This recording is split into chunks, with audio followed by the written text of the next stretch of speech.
మరో breaking news. Jagan తీరుపైన మంత్రి Payyavula case fire అయ్యారు. నెయ్యి సేకరణ విషయంలో మార్పులు చేసింది ఎవరు అని పయ్యావుల ప్రశ్నించారు.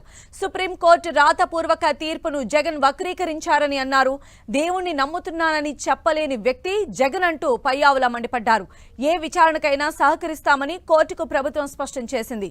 చెప్పినవన్నీ ప్రజలు నమ్ముతారన్న భ్రమలో జగన్ ఉన్నారని పయ్యావుల మండిపడ్డారు. వెంకటేశ్వర స్వామిని అవమానించిన వారు దోషులుగా నిలబడతారన్న పయ్యావుల టెండర్ల అర్హతను 250 కోట్ల నుంచి 150 కోట్లకు తగ్గించింది నిజం కాదా అని ప్రశ్నించారు.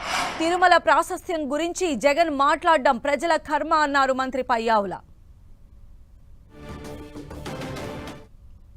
ఏదో వెళ్ళిపోయినట్టు, రాష్ట్ర ప్రభుత్వాన్ని ఏదో తప్పు పట్టినట్టు, ఏలెత్తి చూపించినట్టు గంటన్నర సేపు కంఠశోష పెట్టారు.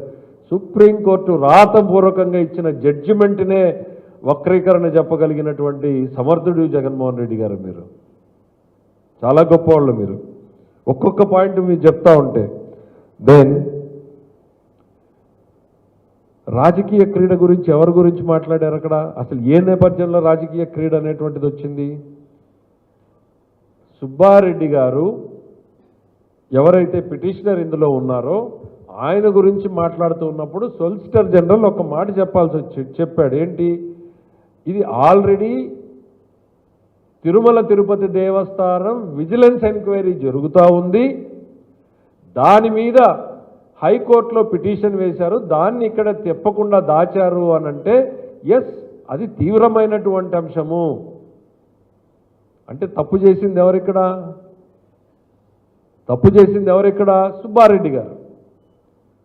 ఈజ్ ఎ పొటెన్షియల్ ముద్దాయి కావచ్చు అన్న మాట వాడాడు ఆయన. నేనన్నది కాదు, హైకోర్టులో జరిగినటువంటి వాదనలో ఆయన గురించినటువంటి మాట వచ్చినప్పుడు ఆయన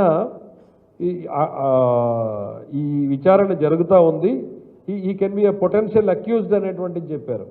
సో ఆయన నేరస్తుడో ముద్దాయో అయ్యేటువంటి అవకాశం ఉంది అనేది దాచినప్పుడు ఆ బ్యాక్డ్రాప్లో ఎస్, ఇక్కడ చాలా రాజకీయ కోణం అనేటువంటిది స్పష్టంగా కనపడుతోంది. కోర్టుకి అర్థమైపోయింది మీరు ఏ ఉద్దేశంతో సుప్రీంకోర్టు తలుపు తట్టారు అని. అక్కడ చాలా క్లియర్గా ఏం చెప్పారు? We clarify that we would not permit the court to be used as a political battle ground. రాజకీయ క్రీడా ప్రాంగణాన్ని కానివ్వడానికి కోర్టుని ఉపయోగించుకోవడానికి సిద్ధంగా లేము అని.